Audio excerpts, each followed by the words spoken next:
As we all know, A Song of Ice and Fire is a series with a lot going on. That's one of the reasons why it's easy to miss just how much magic there really is in the story. There's a ton. There's a ton of high sorcery in A Song of Ice and Fire. And although George does like to keep his magic a little more limited and mysterious than many other high fantasy stories, George is absolutely playing in the high fantasy playground with all the high fantasy tropes. And I thought a great way to highlight that would be to rank, it turns out to be the 16 most magical characters. We did 14 most mysterious places of Westeros and Essos, but I had to do a list of 16 to get to Marwyn the Mage, and he is the Mage. So that's what we got today, the 16 most magical characters. I'm going to run through these really quickly, obviously. And most of these characters I will have made a full-length video about, so I will refer you to those, and those will be linked in the description below the video. And before we get into the main list, let's do a couple of honorable mentions, such as Benero, the High Priest of V'lor. He seems like a pretty magical character, but we just don't know anything about what he can really do. Along the same lines, there's Lord Leighton Hightower, who hasn't come down from the tower in 10 years, and he's up there with Melora, his daughter, the Mad Maid. So for all we know, they could be powerful magicians, but we just don't know. It's pure speculation. Although I did get into that speculation a little bit in my Euron and Victarion videos that I did recently. And then there's Leaf, a child of the forest. All the children of the forest are obviously magical. Leaf is kind of a character, but Leaf is really interesting because she claims to have walked the world of men, presumably wearing some sort of glamour, so who was Leaf? Was she Nettles? Was she Alice Rivers? Is she posing as Old Nan? Is she running back and forth between Bloodraven's Cave and Winterfell, playing Old Nan? Probably not, but there's probably an answer somewhere. She probably is somebody that we know of. We've got Pyat the Warlock, kind of representing all the warlocks. Again, they're not really characters, but they are very magical people, obviously. And since we are confining our list to characters from the main story, we'll give an honorable mention to all the Targaryen sorcerers and sorceresses, witches, if you will, from history, such as Alice Rivers, Shara Seastar, Visenya. Nettles becomes a fire witch. Alice Rivers, I mentioned, she's not a Targaryen, but she's heavily involved with the Targaryens. And so, yeah, obviously, there's a strong tradition of sorcery amongst House Targaryen, even going back all the way to Old Valyria. So with those honorable mentions out of the way, let's get into the main list. And by the way, thanks for clicking on the video. I'm David Lightbringer. Welcome to my YouTube channel. Please leave a comment. Please click the thumbs up. And most of all, make sure you are subscribed with the bell set to all, because YouTube is a little stubborn about showing you videos that you want to watch. All right, here's my theme music. All right, number 16, I kind of gave it away already, Marwyn the Mage. And by the way, this list is most magical characters. That means both their magical power and the amount of magic in their plotline. So it doesn't purely have to be magic that they are doing. It can be magic that they are associated with. So Marwyn the Mage, he is the mage. He is the Archmaester of the Higher Mysteries at the Citadel. So that means he has a rod, mask, and ring of Valyrian steel, which probably looks pretty creepy if he ever puts it on. I mean, try to imagine rummaging through the Citadel library at like 3 a.m. and Marwyn the Mage in his Valyrian steel mask holding a glass candle like comes around the, I don't know, it's pretty creepy. But the point is, he studies the Higher Mysteries. And by the way, Maester Luwin of Winterfell also has a Valyrian steel link in his chain, which means Luwin has studied the Higher Mysteries. That's why he knows a bit about the Children of the Forest, even if he kind of poo-poos it. But Marwyn the Mage, he seems to believe in the prophecy. He is skeptical of it. Famously, there's the quote, "Prophecy will bite your you-know-what off." However, he's sailing halfway across the world to go help Daenerys because he thinks that, you know,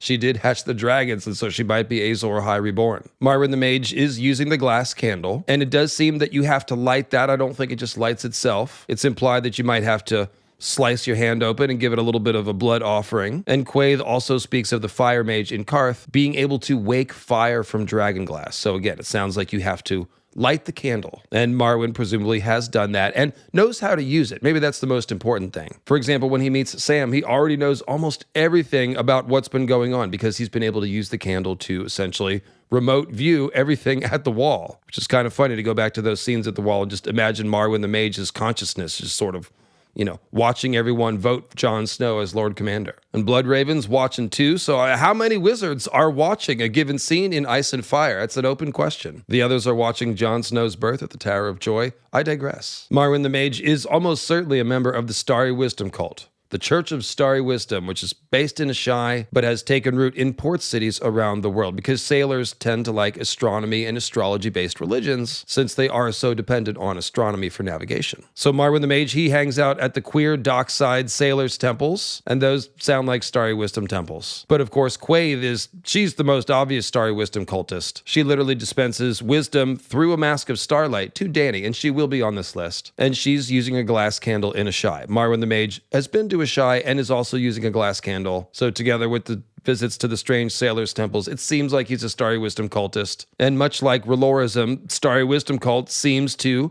have a belief in Azor Ahai Reborn, seems to be on the lookout for this person, and seems to want to help them do something. So Quaithe is obviously instructing Dany. Marwyn the Mage on the way to help Dany, but he's also, again, keeping an eye on the wall and talking to Sam as if he'll be back to help lead the War for the Dawn as some sort of general, which I just kind of love. Marwyn the Mage quarterbacking the War for the Dawn. So make it happen. Number 15, Stannis Baratheon. And this is one of those characters who is as much surrounded by magic as he is directly using it himself. So first of all, Stannis has made an ageless Ashai witch his top advisor. Kind of like Marwyn the Mage, he is a skeptical believer in the others and prophecy. Stannis does see a vision in the flames once or twice, so he has some proficiency with Relorist flame vision prophetic sight, and it does seem like he's seeing his own death with that crown of fire consuming the king that was wearing it. So maybe he'll die in fire, or maybe that's just a symbol of his dedication to Relorism consuming his soul and his body. And he obviously has Melisandre do a lot of magic on his behalf, such as the leech ritual. And then, of course, Stannis conceives 2 shadow babies with Melisandre. That's probably the most magical thing that he does, even though he's really just, you know the diagram. But yeah, he's conceiving shadow babies. And of course, in his dreams, he sees the actions of the shadow baby. So he remains psychically connected to it. And yeah, that makes him a magical character. He and Melisandre burned Alistair Florent on Dragonstone in order to get favorable winds on their trip north to the Wall. And then he allows his Relorist contingent among his followers to burn a few people at the stake who were caught doing a little cannibalism in order to try to melt the snows of this severe snowstorm as they are trapped near Winterfell. So even if he's not waving his hands and conjuring magic as he's burning these people, he is burning them in order to receive a magical effect, and he's the one who is making the choice to do that. And then on top of that, even though he is not Azor Ahai Reborn, his story is caught up in the prophecy of Azor Ahai Reborn and the idea of fighting the others, preparing the Watch to fight the others, taking over the Night Fort. So yeah, Stannis' whole story is pretty much caught up in magic. At number 14, we've got Jojen Reed. Jojen Reed is, of course, a green dreamer, and he's a good one. He's so confident in his dreams that him and Mira basically take them as gospel. They're basically taking Bran to the lands of always winter purely based on faith in Jojen's dreams and his ability to interpret them. And as we know, it's one thing to see the future, and it's an entirely different thing to correctly interpret that future. Melisandre, looking at you. So through Jojen's green dreams, he was able to foresee the Ironborn attack on Winterfell. He knew about Bran's destiny before meeting him. He saw a vision of Bran as the Winged Wolf. And of course, he didn't know that was Bran until he got to Winterfell, but he put it together once he saw him. And he was even able to reach Bran when Bran was in summer. So he's got the ability to know when a warg's animal is being inhabited by that warg, which is pretty crazy. Jojen's green dreams also enabled him to know that there would be a passage through the wall at the Night Fort, even if he had no idea what it was or where it would be. And that turned out to be the Black Gate, obviously. And then finally, Jojen seems to know when he will die. He always says, this is not the day that I die. So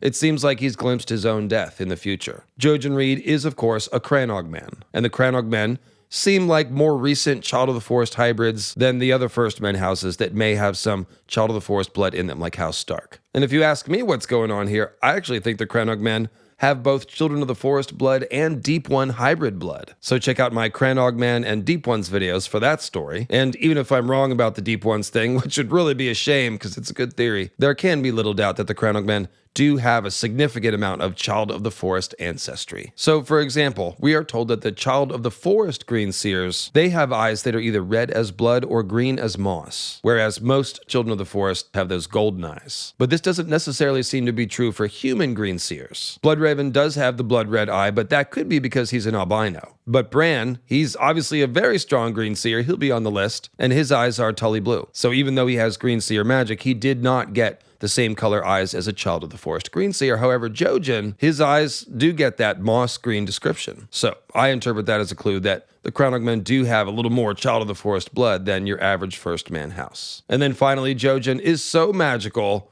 so physically, purely magical. His whole body is filled with magic, and that's why Bran was able to eat him, or his brain, in a paste form to open up his third eye and wed him to the trees. So yeah, Jojen paste is kind of like a wedding ring for a green seer, and logic would dictate that Jojen's magical nature is necessary for this to work. It doesn't seem like you could have just sacrificed anybody to awaken Bran's third eye. So yeah, even Jojen's potential final magical act, and check out the Jojen paste video, Weirwood paste is people, because it is, and Jojen was, and Bran ate his friend, who's made of yummy, yummy magic. All right, coming in at number 13, it's a couple of corpses, Beric and Lady Stoneheart. They are undead, not resurrected, but rather shadow-bound to their own corpse. The corpse is reanimated, but the vital processes are not vitaling. And then some part of their ghost has been called back, reaffixed to this corpse, so it's really just a grisly nightmare. And they're both ghastly in different ways. Beric was resurrected 7 times, and it seems like he's coming back a little worse for wear each time. That poor body's barely holding itself together at this point. Just a bunch of duct tape and wire and Valorist fire magic. And as for Lady Stoneheart, well, Catelyn suffered an especially brutal and gruesome death, and then was thrown into the river for 3 days before Nymeria pulled her out, and Beric was able to pass his flame of life on to Stoneheart. So Stoneheart is an especially ghastly, grisly zombie, and it's also interesting that these fire wights can pass on their flame of life to someone else and keep the train going. And by the way, both of these fire wights are actually foreshadowing Jon. Beric is more well known as a Jon foreshadowing. George has said that he is. And obviously Beric lights his own sword on fire with his R'hllor blood, which sure seems like it would be a handy thing for Jon Snow to be able to do. And then as for Stoneheart foreshadowing Jon, well, Sam actually wonders when Jon's heart turned to stone after he forced Gilly to give up her baby and take Mance's baby instead. So Jon has a stone heart, and it does seem like Jon being dead for 3 days, like Jesus and like Lady Stoneheart, would make a lot of sense. We need a little time for Jon's spirit to merge with his wolf spirit. That's what the foreshadowing says. So yeah, 3 days. And then also, Lady Stoneheart has Jon's King of Winter crown, as well as Oathkeeper, which is Ned's ice. That's the King of Winter sword. Now dyed a convenient red to make it more Lightbringery. And obviously, I do think Jon will be named King in the North, just as he was on the show. So yeah, Lady Stoneheart has Jon's crown and sword, and Jon has a stone heart. Another magical aspect to Lady Stoneheart and Beric, they both live in a Weirwood cave. The same Weirwood cave, presumably, and I've always suspected that that would be under the High Heart, where the ghost of High Heart lives. But wherever it is, they're living in a cave shot through with Weirwood roots. And that does have to make us wonder if George is trying to tell us that there is some interaction between Weirwood magic and R'hlorism. And maybe that's why the R'hlorist resurrection ritual suddenly started working again. Because Thoros, he did not expect to resurrect Beric the first time. He was just giving him the fiery kiss, and then something weird happened. But of course, I think this is almost like a cargo cult thing where the R'hllorists are continuing to practice this last kiss ritual, which once upon a time was intended as a resurrection ritual, and it's just been so long that they've kind of forgotten about it. So even though the ghost of Highheart tells Thoros that looking into his fires won't show him anything at the High Heart because the old gods remember when the first men came with fire and they don't like that. Nevertheless, if we're looking for a reason why the R'hllorist resurrection ritual is working again, it's basically either the comet or the Weirwood magic. So obviously Beric is gone, Stoneheart is still here, and there's going to be some sort of showdown in the cave with Jaime and Brienne. Maybe one of their swords will get lit on fire. Maybe Lady Stoneheart will give up her flame of life. There's a lot of possibilities, so Lady Stoneheart's plot will be an interesting thing to watch for in the Winds of Winter. And number 12 is the ghost of Highheart herself. Mentioned her a couple times already, but like I said, seems to be a first-generation Child of the Forest hybrid. She does have the blood-red eyes, and she may be Leaf's daughter. That seems obvious to me. And one of the most interesting ramifications of the Ghost of Highheart character is that it tells us that yes, women can be green dreamers and green seers. There's really no reason to think that it would be only men, but we just have seen Bloodraven and Bran. But of course, Alice Rivers, even without the House of the Dragon stuff, she already seemed like a very likely candidate to be a green seer or some sort of green dreamer. And so yeah, the Ghost of Highheart demonstrates that the green seer gifts are not gendered. And by the way, other potential female green seers besides Ghost of High Heart or Alice Rivers, well, I would certainly put forward Night's Queen. When you get into the symbolism and the archetypal parallels for Night's Queen, she definitely seems like a child of the forest woman of some kind. And she's obviously deeply magical. And then the other one I would put forth is actually Lyanna Stark. Rhaegar and Lyanna went to the Isle of Faces to meet the Green Men and seemingly came away from there with some sort of clarified idea about the prince that was promised and what they were supposed to do. So as I explored in my 2 RLJ videos, especially the second one, why did they need to go to the Isle of Faces? Rhaegar is already looking in scrolls of prophecy and probably having dragon dreams. So why did they need to go talk to the Green Men? Potentially so Lyanna Stark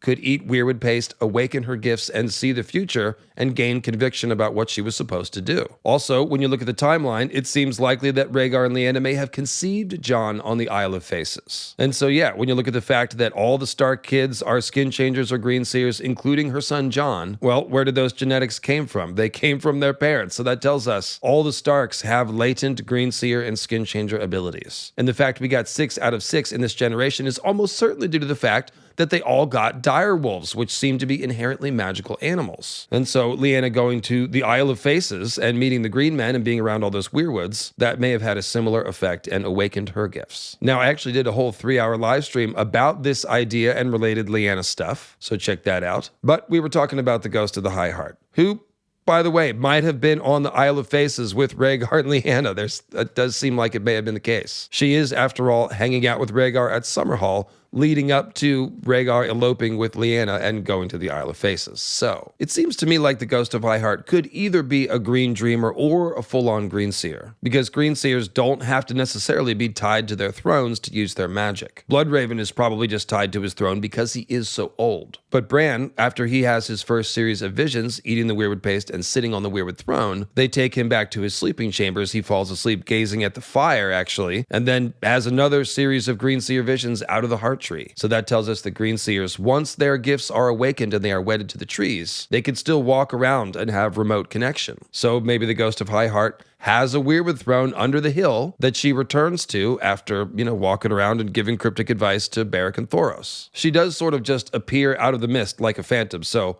where does she sleep? Where does she go at night? Presumably in the caves under the hill. And if she is only a green dreamer and not a green seer and doesn't sit on weirwood thrones, we can at least assume that the weirwood stumps are amplifying her green visions. And then finally, just coming back to the Leaf's daughter thing, what are the children of the forest doing running around Westeros and having more children? That's just a really interesting mystery related to the Ghost of High Heart. Coming in at number 11, it's the loathsome Varamir Sixskins, one of the most despicable people in the story, without question, but he is a very powerful skin changer. He's acquired the name Sixskins because he can skin change 3 wolves, a shadow cat, a snow bear, and most recently, Orell's eagle. He definitely thinks he might be able to steal Ghost from Jon, so he's just kind of a skin changer klepto. And because he is so powerful, he is one of Mance Rayder's top lieutenants or even generals in the Wildling army, and that's despite him being kind of hard to work with, or just unpleasant to work with, I guess. And the most common magical act that we see Varamir doing is using his bird to scout and spy for Mance Rayder. And it's a very effective technique. Varamir is able to track Jon and Corran all through the Frostfangs, even when they go through that cave tunnel under the waterfall. And then, of course, just being able to sick a snow bear or a shadow cat on people is, that's pretty powerful. And we also don't know of any other skin changers that have multiple animals bonded to them. Varamir seems to have engaged in some voodoo-like blood magic by eating Hagon's heart. And that was his former master. Again, Varamir Despicable ate his heart and took his wolf from him, robbing him of second life. And presumably he gained some sort of power by eating Hagon's heart. Or maybe he did it just because he was twisted. And then speaking of Varamir being a klepto, he, of course, with his final breath, his final act is to try to steal Thistle's body. Invasion of the Body Snatchers, and it probably would have worked if Varamir hadn't been so weak and injured and sick. And just the sheer act of Varamir trying to body snatch a human, well, not only does it give this sort of sinister commentary on the Bran Hodor thing, it also leads to things like Bolton theory, which is, of course, a theory that Roose Bolton is an immortal skin changer thousands of years old, who's just been body snatching his children generation after generation, which is something that I addressed in my video called The Bolton Secret. I don't necessarily think it's true, but it could be. Like, given the mechanics that we see with Varamir Sixskins, there kind of is no reason why it couldn't be true. All right, coming in at number 10, it's Quave, the masked Shadowbinder from Ashai. As I mentioned a moment ago, she is almost certainly a Starry Wisdom cult member. Again, she appears as a mask of starlight and dispenses the Starry Wisdom to Dany. She lives in Ashai. She's all caught up with Azor Ahai Reborn and Prince That Was Promised stuff. And she seems to know about the others as well. So she's probably read all of those ancient scrolls in Ashai that Melisandre's always banging on about. And she's probably using that glass candle to see God knows what. We really don't know what the limitations are of the glass candle technology. And in some of Martin's scrapped previous draft chapters, he had the glass candles doing quite a bit more. But at the very least, we know that she can essentially astral project herself into Dany's mind. And she seems to be able to do that after laying the 2 fingers on Dany's wrist in the market at Karth, which seems like some sort of a marking technique. So after that, she returns to Ashai and basically lives rent-free in Dany's head. She visits Dany whenever she wants and repeats her mantras. She talks to Dany through the swaying grass and the starlight, and also, again, directly in her dreams. Although sometimes it's actually a lot more like a waking dream than a dream. Dany is totally sober and can talk to Quave. And then Missandei rolls up and she's like, "Who were you talking to?" And Dany's like, nobody. I was just, praying or something. So even though that interaction begins with Dany kind of dozing off in the pool, it ends with her basically just talking to someone who isn't there. So yeah, Quave is doing astral projection. And then similar to the way that we don't know what the limitations of the glass candles are, we also don't know the limitations of shadow binding as a magical art. I did make a shadow binders video, but yeah, there's just no way to know how far that shadow manipulation can go. But presumably, Quave could make shadow babies if she wants to with somebody in Ashai and send her shadow assassins God knows how far. Or maybe she'll show up in Slaver's Bay and start unleashing shadow assassins. Or maybe she won't do any of that, and there's other powers that she'll manifest. Living in Ashai itself is a very magical thing to do, and of course it's said that only the Shadowbinders can go outside the city walls and up the River Ash to the Shadow's heart. So yeah, Quave, a very magical character, and we've never seen what's under the mask, you guys. So, what's under the mask?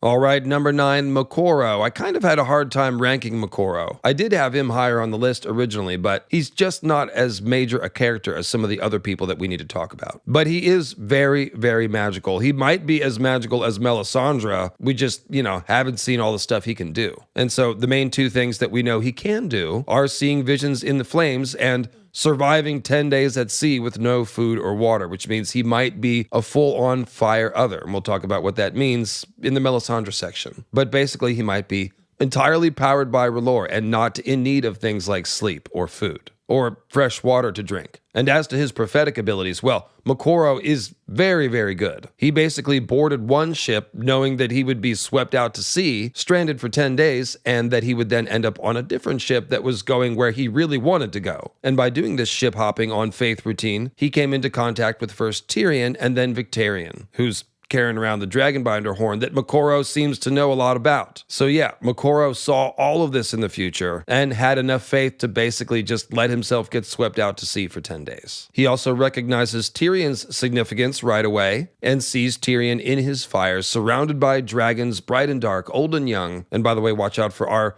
hour-long Tyrion Targaryen video coming next week. Oh, yes. But yeah, Moqorro, he sees Tyrion in his visions, and then he sees Victarion in his visions, and hints about the future that R'hllor has planned for Victarion in his fires. And as I went into in the Victarion-Viserion video, I do think that Moqorro is essentially going to facilitate Victarion blowing the horn and spirit stuffing himself inside of a dragon, probably Viserion. Moqorro is also able to look into his flame vision and perceive that Euron, with his blood eye and his kraken-like tentacled shadow, is somehow following or spying on Victarion, most likely through the use of a glass candle. We'll talk about Euron, he's still to come. And it's even possible that Moqorro is in cahoots with Euron. That's a little more speculative, and I tend to think not. I tend to think Victarion's going to walk into that trap on his own. And what we know for sure is that Benero and the Red Temple have sent Moqorro to Daenerys Targaryen to aid her and preach to her the goodness of R'hllor, I suppose. So you can really see that Dany has like this all-star team of magical helpers that are assembling. Marwyn the Mage is on the way, Moqorro's on the way, Quaithe is only going to have more interactions with Dany, and then there's Tyrion and Victarion kicking around. All right, number 8. It's more dead people. It's Patchface, who did drown at sea for 3 days and then wash up on the shore, clammy cold, only to somehow have his heart start again. And this all happened when he was a boy, of course. And so we know that Patchface actually was resurrected because he grew up. He turned into an adult. Obviously, an adult with some challenges. Everything's been a bit wonky since coming back from his drowning. And by wonky, I mean that he's hearing psychic messages from the Deep Ones. The Deep Ones are real. By the way, I don't think they're going to play a big role in the end of the story, but they are real. They do exist. And this story about Patchface having traded a kiss with a mermaid to be reborn, well, the truth is not as nice. The truth looks more like this. And so what's happening is that Patchface now has this psychic link to the Deep Ones and is constantly catching glimpses of the future or maybe the will of the Deep Ones. And even though a lot of it sounds like nonsense, a lot of it is clearly referring to stuff that really is happening. And if you enjoy this sort of topic, then I would invite you to check out Aaron Got Patchfaced, because I think Aaron was patch-faced. He was drowned and resurrected at sea, and I think Aaron too is getting psychic suggestions from the Deep Ones. He just seems a little bit less crazy than Patchface because there is this Ironborn cultural context for all the insane shit that Aaron is always talking about happening under the waves. One of the most interesting Patchface moments takes place at Castle Black, actually. So first of all, his typical fool's motley has been remade up north with various pelts and furs from northern animals. He's still got the reindeer antlers, so now he looks like a proper shaman, and that's not an accident. And the interesting moment comes when he hears about John talking about who will lead a ranging to Hardhome, and Patchface just speaks up. He's like, I will lead it. We'll go into the sea and out again, and it'll be great. It's kind of a shortcut. So it's hard to know what he was getting at or what the Deep Ones were getting at there. But Cotter Pike's letter from Hardhome did mention dead things in the water, which could just be wights that are walking around in the water for some strange reason, or could be whited sea animals, or it could just be pasty, pale Deep Ones that, look dead. So yeah, the two places in the story where we might catch a glimpse of Deep Ones activity. Again, I don't think they're going to be a huge player in the end game, but if we are going to see them anywhere, it would be at Old Town, where Euron is doing some blood magic to call God knows what out of the sea, and where Aaron is, one of the Deep Ones' emissaries on the earth, and then up at Hardhome, where potentially there are Deep Ones, and where Patchface is all keen to lead a mission in and out of the sea. And then finally, we know Patchface will be doing something significant because Melisandre sees him in her visions. So likely this may be tied to Shireen's death or Jon Snow's resurrection pyre. But yeah, he's going to do something even more magical whenever George writes The Winds of Winter. All right, number 7, one of the hardest people to rank. It's Euron Greyjoy. His story is obviously very magical, and by the time the books are done, he might be number 1 on the list for all we know. He is primed to move up, but a lot of the magical stuff that he's probably going to do, he hasn't done yet. And some of the stuff that he may have done is theoretical or shrouded in the fog of mystery. But he is essentially created as an inherently magical character. So let's talk about it. He wants to become a god man, and he might actually think about himself as becoming Azor Ahai Reborn, based on the sort of mad speech that he's giving Aaron in the Forsaken chapter. He's talking about the bleeding star has come and gone, and some sort of new death god will rise from the graves and the charnel pits, and it sure sounds like Euron is talking about himself. So yeah, Euron trying to become a god man, and his mythical parallels are to people like Azor Ahai Reborn, the Bloodstone Emperor, and Night's King. And although I'm talking about the original Night's King from ancient Old Nan folklore, I do think that Euron will be the one who plays the sort of similar role to the show Night's King, meaning he's going to be the final big bad of the story. And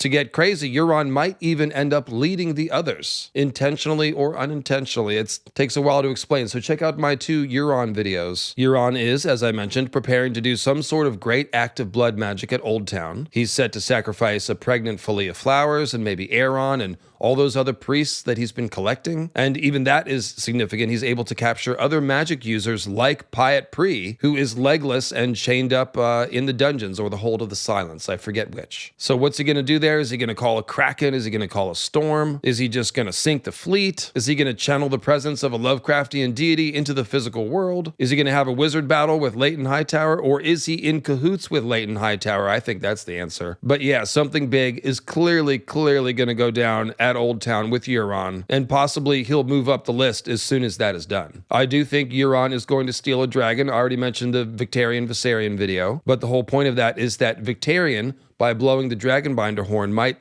stuff his own spirit into the dragon. And this would be a recreation of how the Valyrians created their original dragon bonds. Check out Dreams Come from Dragons and also Dracomorph theory. But basically it works like this. Once Victarion's spirit is in Viserion, Euron will be able to bond with Viserion because his blood kin will be inside the dragon. So for the Valyrians, it seems like they sacrificed an ancestor, and then using Dragonbinder horns, they were stuffed into the dragons. And then the other humans related to that sacrificed ancestor now have this kinship relation with the dragons. And that means the dragons are bonded to specific bloodlines, and that's how I think it works. And I also developed this topic out a little more in the Cannibal video. And so yeah, that would be how Dragonbinder, even though Euron doesn't have it, is going to facilitate him riding a dragon. And if he rides a dragon, that will again boost him up the list as far as magic users. Now, as I mentioned, Euron very well might be getting in touch with some sort of Lovecraftian demon god entity. Aeron's nightmare in the Forsaken chapter really seems to hint at this. First of all, there's Hands of White Fire Lady next to Euron, a tall, pale shadow in woman's form, with sorceress fires about her hands. Who is that? Some people think it's Melora Hightower, or Daenerys, or Melisandre, but none of those really fit. Why would any of those people be next to Euron in a vision? I do actually think it could be Melora Hightower if Leighton and Melora are working with Euron via glass candle communication already, which could be happening. But if it's not Melora, it's probably like Night's Queen or some spirit entity. And then the other clue is that Euron's face in the dream turns into Cthulhu face, a mass of writhing tentacles. So that's kind of implying that, Euron's face is going to channel Cthulhu, or a Song of Ice and Fire equivalent of that. And there are multiple ways that he could be getting in touch with that spirit entity. It could be through drinking Shade of the Evening, which he is doing, or it could be through using a glass candle, which he is almost certainly doing. Dany hears about that fellow Urathon Nightwalker in Qarth, in whose house the glass candles are burning again. But of course, Urathon is also the name of an Ironborn king, Urathon Badbrother, who has very clear direct parallels to Euron. So it seems that Euron, when he's in Qarth, uses the name Urathon Nightwalker. He's needed a place to hang out for a couple years as he was exiled from the Iron Islands. And a glass candle would also explain how Euron knew to show up on the Iron Islands only 2 days after the Faceless Man that he contracted took out Balon Greyjoy. As we know, the Faceless Men don't work on schedules, but if Euron is using a glass candle, then he can see it go down and he knows just when to show up. A glass candle may also be the way that Euron is entering Damphair's dreams. They're both hopped up on Shade of the Evening, which makes Aeron susceptible, but how is Euron projecting himself into Aeron's mind? That is specifically something you can do with a glass candle. So I think that's what's happening. He's feeding his brother drugs, and then he's using a glass candle to invade his mind and show him Cthulhu face. Speaking of the glass candle, Euron, in general, seems to be just collecting Valyrian artifacts. He's got the Dragonbinder horn, obviously. And then he's got that rare and priceless suit of Valyrian steel armor. That's not even something the Targaryens ever had. We're told that such things were known in Valyria, but we don't hear about any Valyrian armor in Fire and Blood. And of course, it's the same thing with the Dragonbinder horn. We hear of the Valyrians using them, and obviously they made the one that Euron's got, but the Targaryens are never said to use those. So Euron is digging up Valyrian artifacts from somewhere that even the Targaryens never had. So where did he get those? He claims that he got them from Valyria, and they really only could have come from like Valyria or maybe a Shai, or maybe some rich person in Volantis had a Valyrian steel suit of armor somewhere. But yeah, Euron claims to have been to Valyria, and he may have. He may be a powerful enough wizard to make that happen. And there's really no reason to doubt that he's been to a Shai, as he claims to have been. So yeah, that's Euron. He's guzzling Shade of the Evening and using glass candles, planning on sacrificing people using blood magic, and trying to become a god. Okay, number 6. Cold Hands. I did just make a pretty thorough Cold Hands video, so I will refer you to that, and we'll just go through this quickly. But yeah, Cold Hands, he is a resurrected Night's Watch skin changer of indeterminate age. He seems to have been ice-whited and then somehow freed from enchantment, probably by the Children of the Forest. And of course, to this day, he is working with the Children of the Forest and with Bloodraven. Cold Hands seems to have a skin changer's control over the elk, which is somehow not repelled by his white stink that all the animals are terrified of, and who allows Cold Hands to ride on his back and obeys Cold Hands even when they split up. So yeah, that seems like skin changer magic that is still being performed after Cold Hands is dead, which is probably a clue that Jon's still going to be able to perform magic after he's undead. And of course, riding elks is something that the green men do, and that's why Bran asks if Cold Hands is a green man when Sam tells him about him at the Night Fort. Cold Hands also communicates with the Ravens and works with them to, tear up the mutineers at Craster's Keep, or in the woods outside of Craster's Keep somewhere. And Cold Hands knows about the Black Gate, which is a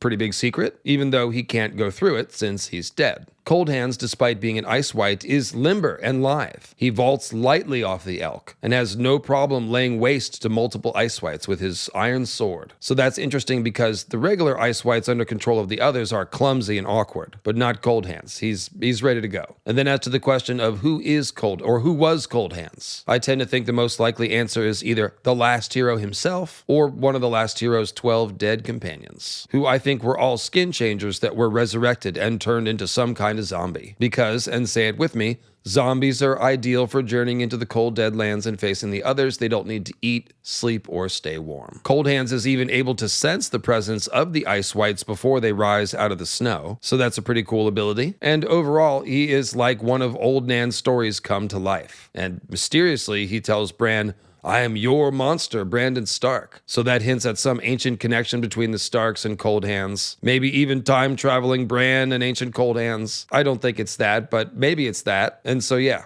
Cold Hands, a very magical character. Coming in at number 6. All right, we've only got our 5 most magical characters remaining. And really, you could almost put these in any order. But number 5 is Jon Snow. There's a lot to say about Jon Snow, but moving fast, he's got that RGB bloodline. And by that, I mean the 3 potential kinds of magic, which are seemingly coded into the forks of the trident. The trident itself, of course, being the weapon of the sea god Poseidon, and the 3 branches of the trident are the red fork, the green fork, and the blue fork. So red fork, fire and dragons, blue fork, the others, green fork, green seer magic. You see how this goes. And then House Massey also has the RGB Triskelion symbol, which seems to hint at the same concept. And so Jon, he's obviously got the dragon blood of Rhaegar. He's got the skin changer blood of the Starks. And I also believe that the Starks contain the bloodline of the others. And you can check out my A New Night's Queen video for that story. But yeah, basically some ancient Stark seems to have rescued one of the Night's Queen and Night's King babies, brought him back to Winterfell, raised him as a Stark. It's a pattern we see over and over. Even Jon, being the son of Lyanna of the Blue Winter Rose Crown, she's playing the Night's Queen role, and he's like the Night's Queen baby that the Starks rescue and take back to Winterfell to raise as a snow baby. And so Jon Snow might be the prince that was promised to the others, meaning that the original Long Night might have been solved by some sort of baby swapping pact. That's why the others are always stealing children, and the others ultimately might be coming for Jon's body as a way of reclaiming the prince that was promised to the others. So check out my Jon videos. There's a lot of foreshadowing for Jon's body being temporarily ice-whited and stolen by the others. And there's a lot of foreshadowing that this is going to have to do with the fall of the wall, the end of the world. And so yeah, the others might be stealing Jon's body in order to break the enchantment of the wall and invade Westeros. But whether or not he is ice-whited, he will eventually be freed or just fire resurrected. That does seem obvious. So even though Jon's dead, he will soon be an undead Night's Watch skin changer just like Cold Hands, but maybe with some more fire magic and with his Blood of the Dragon stuff. And yeah, you can see Jon's got a lot going on here. And of course, he's not going to be a fireweight just like Stoneheart or Beric, because Jon's spirit is being temporarily stored inside of Ghost, obviously. So it's a direwolf soul jar for Jon, and even though Jon might be merged with Ghost by the time he gets ported back to his body, he will be a qualitatively different kind of zombie than Beric or Stoneheart. And there's even a possibility that Bran could be involved here, and there's going to be some sort of green seer resurrection. And in my Melisandre's Fate video and the Firewhite Ghost video, I was talking about What if Jon is hooked up to the weirwood tree and they give him like a blood transfusion? That might be a way to get the vital processes flowing again, enable Jon to have a boner to impress Daenerys with if the story needs to go that way. But maybe they'll just be friends and soulmates and stuff. So now, I don't know if you've heard this before, but Jon, I think he's going to be one of the three heads of the dragon and one of the fulfillments of the prince that was promised in the Azor Ahai Reborn prophecy. Obviously, Dany has got that on lockdown already, but three heads as the dragon means there may be three of them. Watch out for Tyrion Targaryen next week. You're going to be surprised at how much evidence there is. But yeah, Jon, clearly the fulfillment of prophet, at least I think it's clear. He's got that dream where he's got the burning red sword and he's fighting the others like Azor Ahai Reborn is supposed to be reborn to do. And oh, by the way, he's also slaying his love Ygritte in that dream, just as the original Azor Ahai slew his love Nissa Nissa. And so in addition to whatever magic Jon actually performs, just his status as this fulfillment of prophecy means that his story is increasingly going to be tied to magical things. And this will also be true of Daenerys, who is still coming up on the list. Most importantly, Jon's Targaryen blood will allow him to ride one of Dany's dragons. And that is seemingly the point of all of this, really. So, it does seem that Jon will ride Rhaegal, the green dragon, named after his dad, and he will most likely be accompanying Daenerys and possibly Bran via spirit involvement deep into the lands of Always Winter, perhaps all the way to the Heart of Winter. And whatever Jon and Dany do there will be very, very magical. And then last idea, Jon may end the story as the new Cold Hands, just sort of ranging the north in perpetuity as a lonely, lonely zombie. All right, number 4, Daenerys Targaryen. This just should only take a minute. So, all the same Azor Ahai Reborn magical destiny stuff as Jon. She's obviously halfway to fulfilling the prophecy. She still needs to wield her Lightbringer dragons against the dark, but she hatched the dragons from stone under the Bleeding Star. So clearly, she has fulfilled the first and perhaps most difficult part of the prophecy. Hopefully, she can do the rest and help save the world along with Jon and whoever else. And of course, all of this is only possible because Dany performed the miracle of the hatching of the dragons. So even though Jon has more different magical stuff in his blood, the fact that Dany performed this miracle, to me, that's what put her above Jon. Those dragon eggs were 200 years old and potentially petrified. So it was extra miraculous. The dragons had been gone for a long time, and she seems to have used some combination of intuition, knowledge that she gained from her dragon dreams, and some blood magic ideas that she picked up from Mirri Maz Duur to become the first person in, 150 years to hatch dragons. She also walked into the bonfire and survived somehow, another miraculous act. George has specified that that's not something that all Targaryens can do. That was kind of a miracle. And I do think he's implying that the Targaryens, because of their blood of the dragon, they are the ones who can occasionally do something like this. But it is not a given by any means. This was a miracle. I mentioned dragon dreams. She does dream of Drogon twice before Drogon hatches. And that's one of the clues that dragon dreams actually come from the dragons. And check out Dreams Come from Dragons for that story. But basically, it explains why the Targaryen ritual of putting the dragon's eggs in the cradle with the newborns. That ritual was begun by Rhaena Targaryen, who named her dragon Dreamfire and probably understood dragon dreams pretty well. So yeah, the unhatched eggs are already bonding with the newborns before they hatch. And that's why that technique seems to always work to create a successful dragon bond. So Dany shows us how that works, and she also has a lot of other prophetic dreams and visions, including her vision of what seemed to be the Gemstone Emperors from the Great Empire of the Dawn, aka the ancient dragon lords from Ashai, and that of course happens in a Game of Thrones, but I do think Dany may see them again. And speaking of psychedelic visions, Dany survived the House of the Undying Ones. She more than survived, she actually triumphed over them and broke their stupid building. And she may have broke Pyat Pri's mind as well. So she's doing a lot of things there. She's ingesting the psychedelic shade of the evening drink. She's successfully navigating the maze and the visions and all the false trails in there. And then with Drogon's help, she burns the Undying Ones to ash, which is kind of crazy. They may have been alive for thousands of years, until they invited Daenerys Targaryen over to their house and tried to, capture her and vampire out her life fires. No sale. Not having it. That was a mistake. Daenerys is very magical. I'm sure she would have made a good snack, but she whipped their ass. So Daenerys and Drogon will almost certainly do some sort of fulfillment of the stallion who mounts the world prophecy, most likely atop the Mother of Mountains at Base Dothrak. And although I think that will mostly be a non-magical act, probably just going to be her and Drogon killing a bunch of khals and winning everybody's respect or something like that, she will come out of that being viewed as even more godlike than she is now. So continuing on with the future predictions for Dany's plot, I think she is basically going to be leveling up to the status of full Valyrian sorceress. And what I mean by that is that she's going to be using glass candles and dragonbinder horns. So first of all, glass candles, Marwyn the Mage has several, and he is headed to Slaver's Bay to help Dany wrestle with fate of the world stuff. So not only is the mission important, the mechanics of the glass candle will be very useful. He'll be able to communicate with, his pupils back in Old Town, or at the very least keep an eye on Old Town and the Wall while he's sailing halfway around the world. And then once Dany is returning to Westeros, the glass candle will be incredibly useful. It's even better than having Boromir Sixskin spying for you with his eagle. So yeah, there's no way that Marwyn the Mage isn't bringing one with him, and that means that Dany will eventually get her hands on it. She will most likely use it to discover the truth in Asshai that Martin originally planned to have her learn by traveling to Asshai, but changed his mind about, because we ain't got time for that. So I think we'll see Dany communicating with Quaithe and potentially seeing those great Empire of the Dawn Emperors again. And then I got another one called Dany Dragonbinder, because I think there's a lot of foreshadowing that Dany will blow Dragonbinder at some point. I'm not sure at all what's going to happen when she does, but it's going to be a kind of Aowen Lord of the Rings thing, because the inscription on the horn says, "No mortal man may sound it and live," but Dany is not a man like Aowen, and she's not exactly a normal mortal human being, having performed these miracles, and one could even wonder if Dany might get fire-whited at some point. Mokoro is right there to resurrect her, so I'm not at all sure where in Dany's story the horn thing could happen or resurrection thing, but I do think there is clear foreshadowing, at least for her blowing the horn. And then finally, like I said a moment ago, her and Jon will probably be flying dragons into the heart of winter to do God knows what. It's going to be some sort of incredibly magical climax having to do with whatever the mystery is in the heart of winter. I think it'll be a Weirwood Net cleansing thing, but it's going to be something very high fantasy.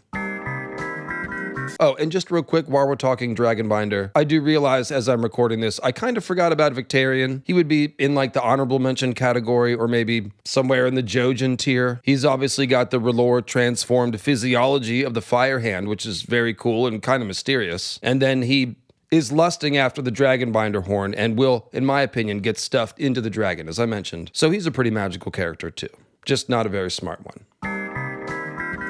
All right, it's number 3, Bran Stark, possibly the most powerful Green Seer who ever lived. That's good for at least number 3. And obviously by the end of the story, he could be number 1. So Bran is already doing frickin' time travel. I mean, he's making the leaves rustle to Ned, and Ned can hear something. And that's obviously setting up the Hodoring, which is something that's going to happen in a way that's probably pretty similar to what happened on the show. Bran's going to create a time loop and scramble Hodor's mind, and Hodor's going to hold a door, I think, at the Night Fort. And I suppose Hodor could be an honorable mention too, especially if he gets eaten by the Black Gate face. But getting back to Bran is obviously also a warg and a Green Dreamer, and he's actually having Green Seer visions long before he ever gets to Bloodraven's Cave. And then, as I mentioned, once he eats the Jojen paste and weds the trees, he's even able to see through the eyes of his heart tree when he's not in his Weirwood throne. So he could definitely leave the cave by the underground river or other means, make it back to the land of the living, and still be connected to the Weirwood Net, which would make him the most powerful magician alive, probably. Now, just thinking about Bran's story in terms of the narrative feel of it, it's basically framed as magical by Old Nan's folktales from the beginning. So when Bran leaves Winterfell, he's essentially falling into one of Old Nan's tales, which is how he thinks about it. So Bran's story is one of Old Nan's stories come to life. And sure enough, he's hanging out with the children of the forest and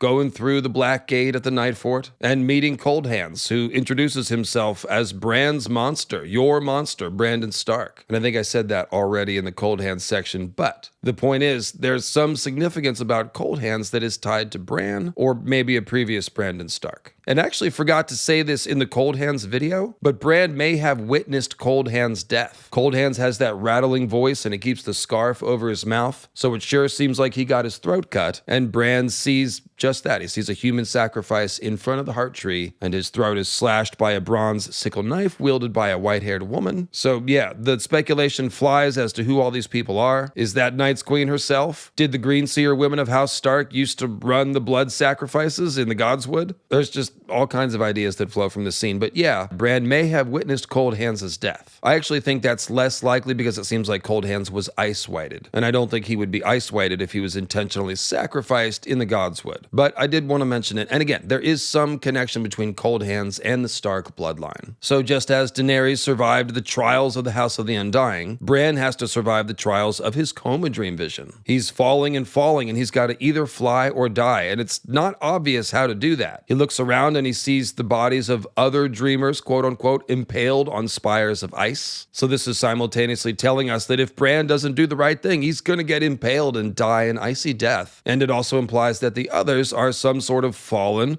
or failed green seers, fallen angels like the Nephilim. And you can check out my The Others Were Green Men video for that entire story. So after Bran survives his coma dream, in part by having his third eye pecked open by the three-eyed crow, he begins to use his magic more intentionally. And not only warging Summer, the most impressive thing is when he boops Jon Snow on the forehead while he's down in the Winterfell crypts. So he's reaching from the Winterfell crypts all the way across the wall to the Frost Fangs. And then he's giving Jon a boop, much like the three-eyed crow did to him, and that triggers Jon's first full warging experience where he sees through Ghost's eyes. I talked about this a lot more in the Direwolf Net video, which is one of those ones that YouTube for some reason didn't show a lot of you guys, so go back for that one if you missed it. And yeah, I was speculating in that one that Bran, being in the crypts, which are seemingly right below the Godswood, he's essentially using a warg-to-warg psychic connection that is being amplified by the Weirwood tree. So that's all pretty cool and deeply magical, and even if my specific theory is wrong, there is something very magical going on there. And by the way, I think he is also going to boop Sansa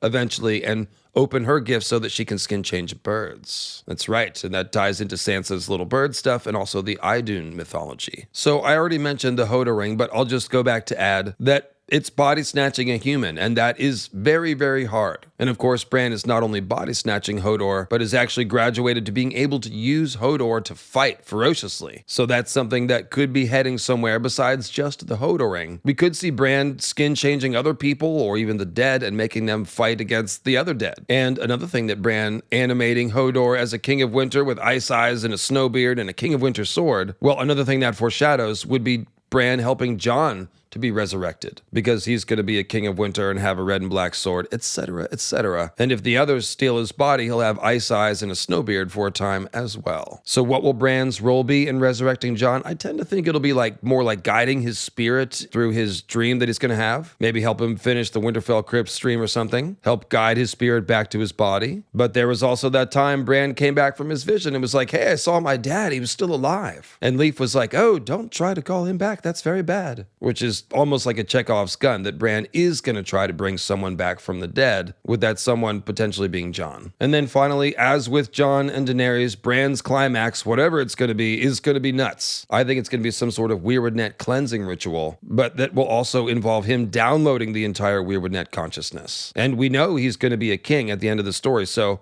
in the books, that seems like it'll be more magical. It'd be some sort of Green Seer king. And I also think that he will contact the others inside the Weirwood Net, just as he did on the show. That was really cool when he saw Night King in the dream. So yeah, I think that's going to happen in the books too.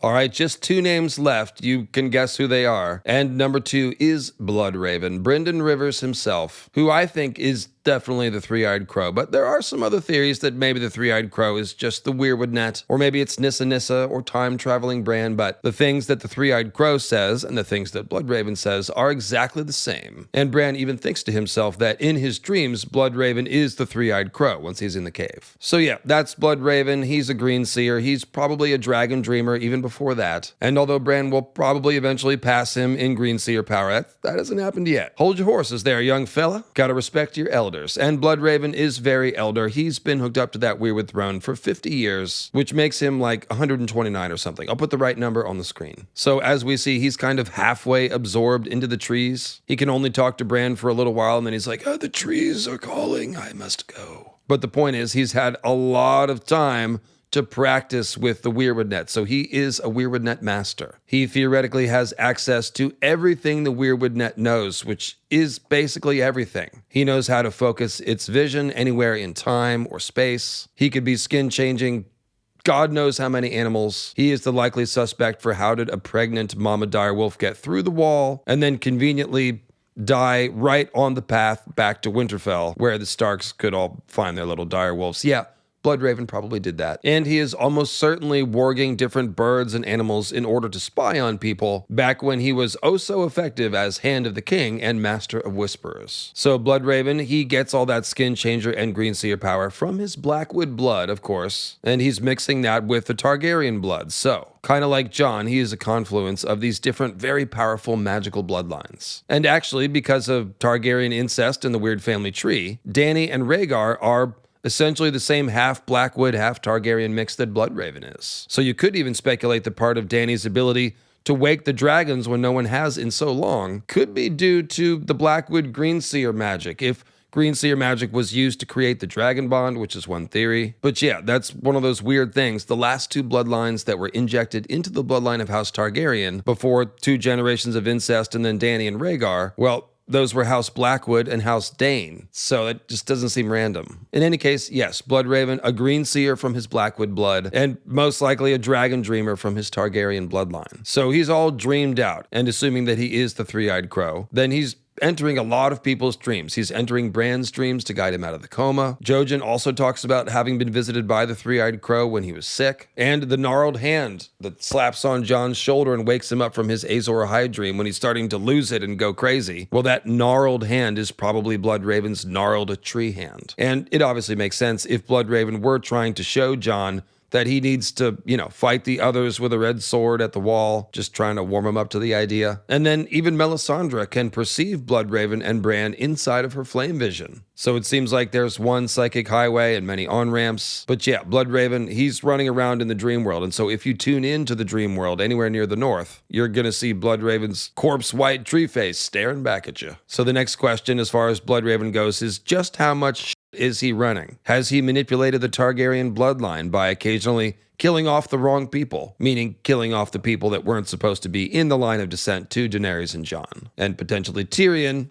Stay tuned next week. But yeah, did Bloodraven say, help cause Summerhall? Did he tamper with egg streams? Did he drive Mad King Aerys crazy? Maybe he was just trying to help Aerys, but Aerys was too mad to make sense of it. And then this is the one I think about the most. Was Bloodraven in contact with Rhaegar? That's really the one you'd want to talk to and made sure he did the right thing if you're Bloodraven. And if he's talking to Jon in his dreams too, then, like father, like son. And then finally we have Mormont's Raven. There are some new theories about it being Benjen, which I think are pretty cool and quite possible. But if it's not Benjen, it's obviously Bloodraven. And that has always been the classic interpretation, that Mormont's Raven is Bloodraven's voice, and that's why he's calling Jon a king and helping rig the election for Jon. And by the way, Bloodraven, he could also be involved in Jon's resurrection, especially since I expect Jon to come out looking like Bloodraven, with both of them being inspired by Elric of Melniboné. So then going back to Brynden Rivers before he became the Three-Eyed Crow, well, he was doing all kinds of magical stuff, not only using the animals and things to spy on people, but also being obsessed with a witch, Shiera Seastar, his half-sister. And they do seem to have been lovers, and perhaps they did magic together. Hard to say.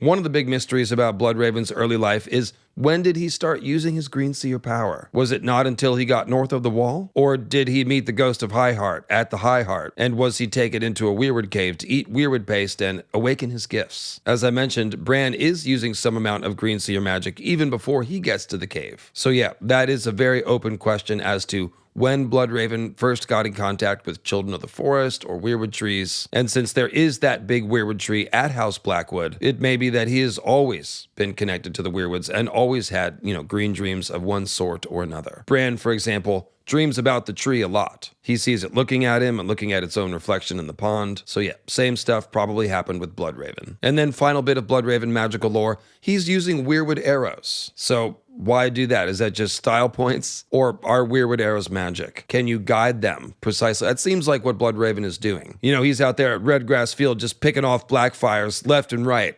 Single shot kills. Well, we don't know that, but he did kill all the black fires with arrows. So yeah, that might be a thing. And can weirwood arrows even slay dragons? That is something suggested by the whole Brandon Snow, Torrhen Stark story. But if dragons do need to be slain for some reason, maybe Bloodraven knows about that and will tell someone how to. That would be sad.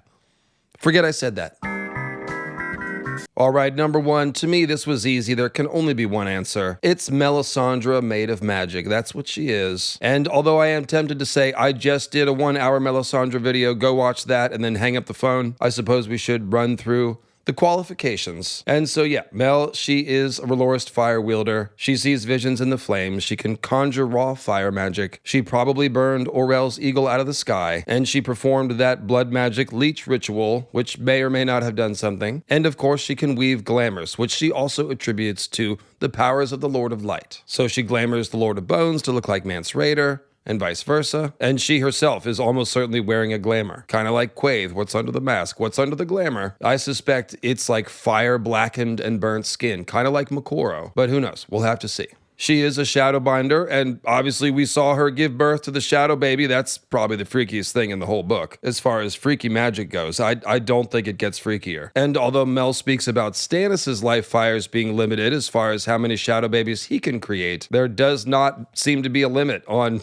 Melisandre's shadow factory of a womb. Mel can obviously control what the shadow babies do, where they go, who they kill, and we don't really know what the limits are as far as range. Can she make a shadow baby in the south and have it go all the way to the wall? And as I mentioned with Quaithe, we also have no idea what else the Shadowbinders can do as far as magical abilities. We've already talked about R'hllorist Resurrection a couple times, and it does seem like Melisandre is set up to do one. But an interesting question that I asked in the Melisandre's Fate video is, does Melisandre know about the R'hllorist Resurrection ritual? Obviously, everyone is taught the ritual as, you know, just the last kiss or whatever. But might Melisandre know that it is a resurrection ritual? Perhaps, or perhaps she will have to intuit what to do with Jon Snow. And it does seem like she wants to kiss him, so shouldn't be too hard to figure out. Her flame visions are definitely trying to tell her that she needs to resurrect Jon. And R'hllorist Resurrection itself, as I mentioned earlier, may also be shadowbinding. Mel's entire life is, as we know, dedicated to helping Azor High Reborn, whoever he is, fight the others. She's gonna figure out soon, you guys. She's almost there. And so, like Jon and Dany, her entire story is tied to magical destiny. And specifically, her story is tied to Jon and probably Dany, and also Bran and Bloodraven, who she can see in the vision. And so yeah, those are all the major players for going to the heart of winter and punching the others in the mouth. It's even possible that she has the blood of the dragon, because she might be Bloodraven and Shiera's daughter. Melanie Lot 7, Melanie is a Blackwood name. So once again, I'll point you towards Yolkboy from Radio Westeros' essay, which is in the description below, because I have always loved that theory. I'm not sure if it's true, but it would be cool if it is. And I totally forgot to mention in the Quaithe section that she might be Shiera Seastar. And if Quaithe is Shiera Seastar, that would make her more magical. Now, the most magical thing about Mel, in my opinion, is that she is transforming into a fire other. I did this whole routine in the video, but basically, she doesn't need to eat at all, and she only needs to sleep a little bit, and hopes to be free of dreams soon, one day soon. It seems that every use of fire magic is searing and transforming her. And so one big act of fire magic, aka Jon's resurrection, is probably going to push her over the edge, and she'll be able to forego physical form altogether and just become an Omni-Mel fire other. So like I said, check out Melisandre's Fate and also Fire White Ghost, because I think Ghost is going to be fire whited, and all of this foreshadowing is tightly tied to those scenes with Mel and Jon and Ghost at the wall. So thanks for watching the video, everyone. I've been David Lightbringer. You've been a wonderful audience. Click like and subscribe, and watch out for Tyrion Targaryen next week. Fully an hour long, at least. I've convinced myself. I think it's true.